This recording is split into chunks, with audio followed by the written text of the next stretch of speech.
ये है प्रधानमंत्री नरेंद्र मोदी और पाकिस्तान के प्रधानमंत्री नवाज शरीफ ने, लेकिन बड़ा सवाल जो इस वक्त सबके जहन में है वो यही कि दिल मिलेंगे या नहीं। फिलहाल दो तस्वीरें आपको दिखा देते हैं, हाथ मिलाते हुए तस्वीरें और साथ ही साथ बंद कमरे में। अब जब मुलाकात का दौर शुरू हो गया है तो चर्चा इसी बात पर हो रही है कि क्या दिल मिलेंगे दोनों नेताओं के। तो बात बनने की कितनी उम्मीद इस मुलाकात के बाद।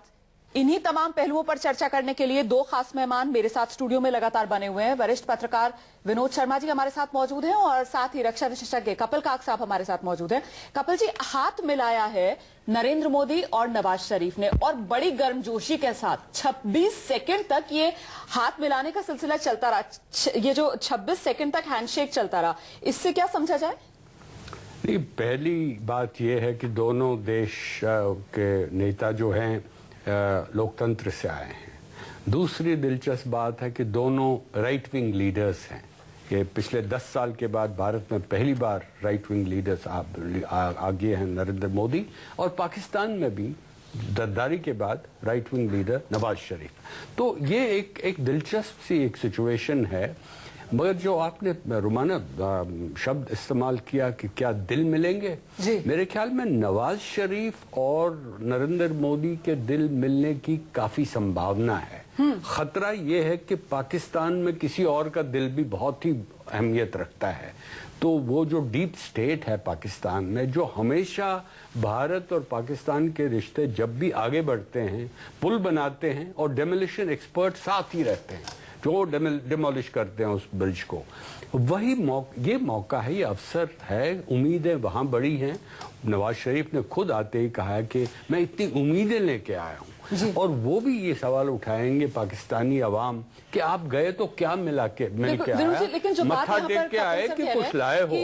स्पॉयलर्स जो हैं उनकी भी यकीनन नजर होगी, लेकिन पिछले कुछ वक्त से जिस तरीके से नरेंद्र मोदी की शख्सियत को लेकर हम लोग चर्चा करते आए हैं, जिस दूरंदेशी के साथ, जिस रणनीति के साथ, बारीक प्लानिंग के साथ वो कदम आगे बढ़ाते हैं, उसे देखते हुए क्या लगता है आपको कि स्पॉयलर्स जहन में होंगे नरेंद्र मोदी के और इसके लिए भी उनके पास एक रणनीति तैयार होगी क्या? देखिए, बड़ी एक बात जो लोग नहीं समझ रहे हैं कि नरेंद्र मोदी ने अगर ये नहीं किया होता, देखिए बात सच है कि दोनों नेताओं ने बहुत साहस का काम किया है और रिस्क भी लिया है, पॉलिटिकल रिस्क भी लिया है, क्योंकि उनके अपने अपने परिप्रेक्ष्य में अगर आप देखें तो नरेंद्र मोदी जिस मुद्दे पे इलेक्शन जीते उसमें एक मुद्दा पाकिस्तान की तरफ से जो आतंकवाद का खतरा है, जो आतंकवादी हमले होते हैं, वो रहा लगातार पाकिस्तान को और आवाम में, हम भारत के आवाम में पाकिस्तान के लिए जो शुबा या शक है उसका एक और स्वरूप भी आपने जमीन पे देखा, जिसके चलते जो मैंडेट मिला बीजेपी को वो पुख्ता हुआ ज्यादा, कि उनको ये लगा कि ये नरेंद्र मोदी जो हैं ये पाकिस्तान की तरफ से जो आतंकवाद आता है उससे निपटने के लिए मजबूत नेता सिद्ध होंगे। लेकिन उन्होंने आते ही ये जो काम किया है वो जनता की जो अपेक्षाएं हैं वो उनको बढ़ने से पहले किया है, और उन्होंने एक बात इसमें जो प्रेक्ल्यूड कर दी, जो पॉसिबिलिटी थी जिसको नगण्य कर दी उन्होंने, वो ये कि अगर भारत और पाकिस्तान के बीच में इनके आने के बाद लंबे समय तक बातचीत नहीं होती तो अंतर्राष्ट्रीय दबाव भारत पे आता कि आप बातचीत शुरू करें, और उस दबाव के तहत अगर बातचीत होती तो नरेंद्र मोदी जो छवि है स्ट्रांग लीडर वाली वो कॉम्प्रोमाइज होती। तो उन्होंने एक झटके में, और मैं इसको मास्टर स्ट्रोक नहीं कहूंगा, मैं इसको बड़ा सुंदर टैक्टिकल मूव कहूंगा, और उन्होंने साथ साथ ये भी दिखाया कि भारत जो है, जो साउथ एशिया के लोग हैं, जो बर्रे सगीर के लोग हैं, उनको साथ लेके चलना चाहते हैं।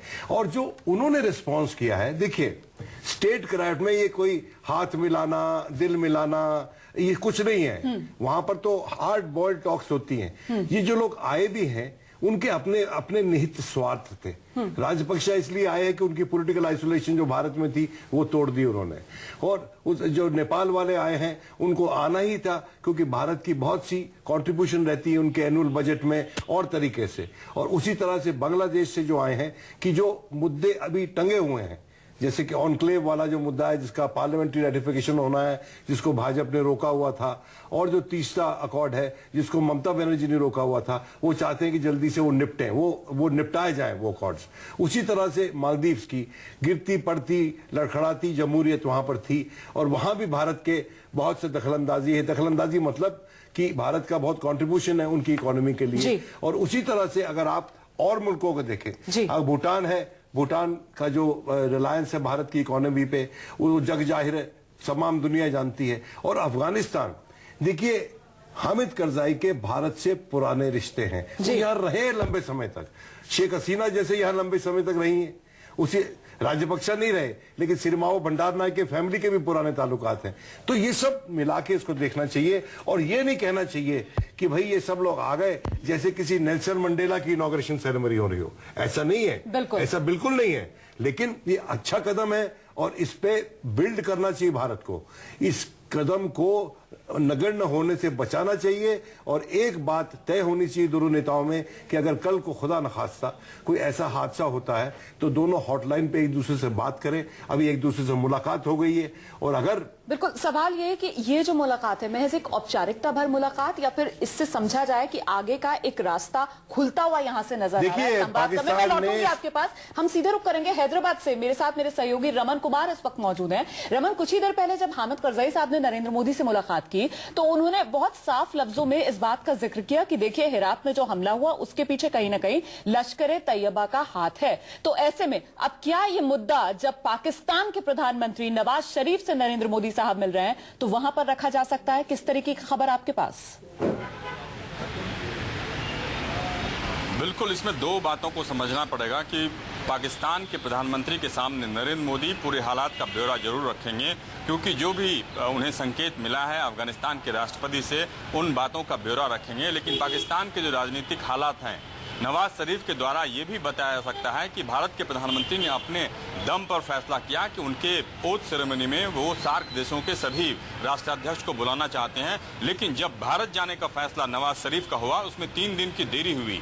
पाकिस्तान प्रांत के जो मुख्यमंत्री हैं, जो नवाज शरीफ के भाई हैं, उनको सेनाध्यक्ष के साथ जाकर मिलना पड़ा, बात करनी पड़ी। इन तमाम हालातों का ब्यौरा नवाज शरीफ अपनी मुलाकात में नरेंद्र मोदी को देंगे, और सरकार की तरफ से ये आश्वासन भी देंगे कि जो भी आतंकी संगठन है जो भारत के खिलाफ आतंकी घटनाओं को फैलाने की बात करते हैं या कोशिश करते हैं, उनको सरकार का शह नहीं मिलेगा। लेकिन साथ ही साथ पाकिस्तान सरकार खुद भी ऐसे आतंकी संगठनों से दो चार हो रही है, पाकिस्तान को खुद भी फेस करना पड़ रहा है और अफगानिस्तान को भी फेस करना पड़ रहा है। यानी कि इन तमाम नए हालातों का ब्यौरा अफगानिस्तान के राष्ट्रपति ने दिया और अभी फिलहाल पाकिस्तान के प्रधानमंत्री नरेंद्र मोदी को दे रहे हैं। चलिए, बहुत बहुत शुक्रिया रमन कुमार इस तमाम जानकारी के लिए। और इस बीच एक खबर मैं और दे दूं आपको कि पाकिस्तान के प्रधानमंत्री नवाज शरीफ दोपहर 2:20 पर मीडिया से बातचीत कर सकते हैं। खबर ये मिल रही है कि मीडिया से बात कर सकते हैं पाकिस्तान के प्रधानमंत्री।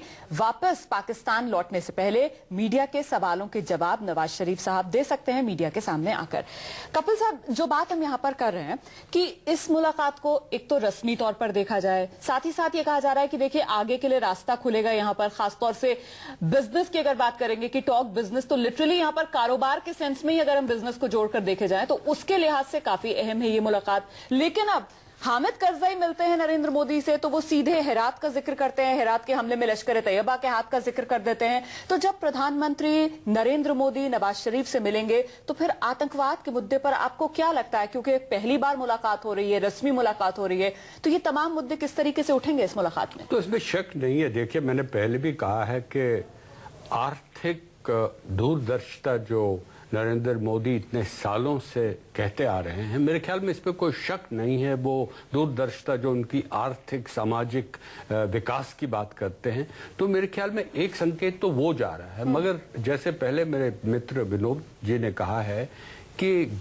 जब आप आर्थिक रास्ते पे जाते हैं, एक तो पहले कहते थे कि जियो पॉलिटिक्स है, उसके बाद 92 के बाद जहाँ पे यहाँ रिफॉर्म प्रोसेस हुआ तो हम कहते हैं अब तो जियो पॉलिटिक्स कुछ है ही नहीं, जियो इकोनॉमिक्स है।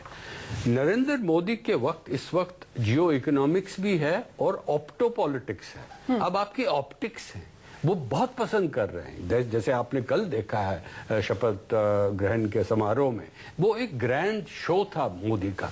मगर ये ग्रैंड शो के बाद जब आप आते हैं, ग्रैपल करते हैं इश्यूज पे, जो आपके राजनीतिक इश्यूज हैं वो टेबल पे लाएंगे, वो लाने की आवश्यकता है। नवाज शरीफ उनसे जरूर पूछेंगे कि देखिए हमारी जो हमारी संवेदनशील इश्यूज हैं, कश्मीर का है, पानी का तो खैर मुद्दा है नहीं, मगर दूसरी जो वो बात करते आ रहे हैं कॉम्पोजिट डायलॉग प्रोसेस की, हाँ वो स्टेप 3 है। मगर एक तरीके से जब तक संकेत पाकिस्तान के लोकतंत्र के प्रधानमंत्री नवाज शरीफ को नहीं देते कि आतंकवाद को बंद कीजिए और देखिए ये रास्ते कैसे खुलते हैं, तब तक हम वापस जाएंगे 99 की बस यात्रा पे, उसके बाद 2001 में पार्लियामेंट अटैक, उसके बाद 2006 में मुंबई अटैक, 2008 में होती भी देखी हैं और फिर वो दोहराने की ऐसे संभावना नहीं होनी चाहिए।